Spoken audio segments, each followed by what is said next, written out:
on now to UCF and head coach George O'Leary. The Knights open Thursday against Florida International at Bright House Network Stadium. That game will be a 6 p.m. Eastern Time start on CBS Sports Network. And do we have Coach on the phone? Yes, I'm on. Coach, if you could take a minute to give us a preview of give us a review of your preseason, what you saw from your team, what you expect to see from them Thursday as you open against FIU, please. Well, we had a good preseason. A lot of young players that had to fill some positions through graduation, and I thought they came on fairly well. I think they took the coaching, and probably not where we need to be right now as far as the total package, as far as you just from an experience standpoint. But what we put in, they understand and execute very well. So I've been pleased there, and and I think the big thing is that the players that did come back, had a lot of retention on what took place last year from just the culture of the program, how we practice, how we basically do things. So that was a big carryover for the young players who just joined us this season. So they helped tremendously there. And I think the big thing is got to go out, and that first game is always about a lot of unknowns, a lot of adjustments, and a lot of how kids handle it under the lights. So it'd be interesting to see how some of these young players play. We'll take questions for Coach O'Leary. Please star 1 on your telephone to join the queue, and the operator will introduce you. I have Dan Tortora from Dan Tortora Broadcast Media. Please go ahead, sir. Hi, Coach. How you doing today? Doing good, Dan. Yourself? Doing well. Thanks for asking. To go into this season, obviously you've been at this for a while, and you've got to see a lot of different groups come through, but how you would define how this unit looks going in with the personnel that you have for 2015?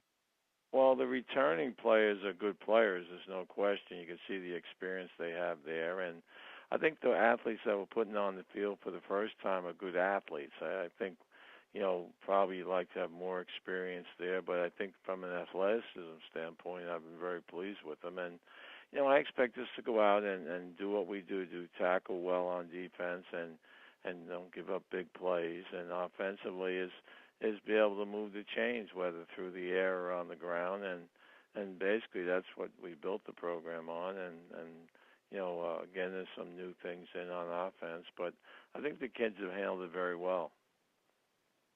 As far as what you had talked about last year and growing this conference in the American and seeing it become something truly special and talking about the talent within it, now that there is going to be a championship game, now that there are two divisions, just what you can say about being a part of history here and knowing that there's going to be one winner when all's said and done this year. Oh, I'm a big believer in one North, South, East, West champion and having one conference champion. I think that's what it should be about. And I think the key is that there's some very good coaches, some very good teams in the conference, and each week you're going to have to bring your A game, make sure you understand everybody has running backs, has skilled kids that can beat you. And I think the big thing is going to be, and I think to maintain some credibility with the conference, I've said this before, is that, we got to do well in these non-conference games and then let the conference take care of itself because it'll be very competitive there. But I think the non-conference games is where, you get national attention, and I think that's where we have to pick it up as a conference and do well in our non-conference games against very good opponents. We're playing a lot of very good opponents throughout the whole conference, out of conference, and I think that's what's going to give the conference some, respect as far as what's taking place. And I think all the coaches understand that. And again, you play one at a time, but each one is very, very important. And I think the conference itself will be, whoever wins our conference will have a great opportunity to get to a BCS game because I think they would have proved themselves as a very good team. Thanks, Coach. I appreciate it. Okay. And we'll move on to Joey Knight from Tampa Bay Times. Please go ahead, sir. Coach, is there a chance we could see the Griffin twins on the field at the same time this year?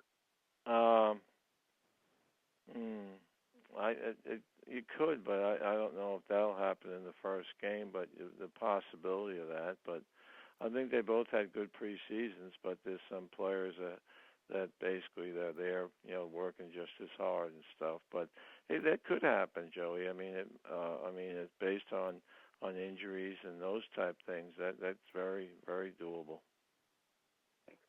And just how have the defensive guys embraced or adjusted to Coach Bresnahan? Well, I've known Chuck for a long, long time, and Chuck's an outstanding football coach and very experienced. And I like what he put in as far as some of the things he brought with him. And I think the big thing is that you can see that he can make adjustments quickly, and you can't buy that experience. And we're very fortunate to have the opportunity to get him over here. And I've had experience with him before, but the players have really adapted to him very well, and they understand that it's a business out there, and you cross that white line, he expects game day competition, and I think that's what he's drilled into the team. Thanks, Coach. Okay. And do we have any other questions for Coach O'Leary, please? Star 1 on your telephone, if so. Coach, well, thank you for your time this week. Look forward to talking to you again next Monday. Thank you very much. All right. Again, that is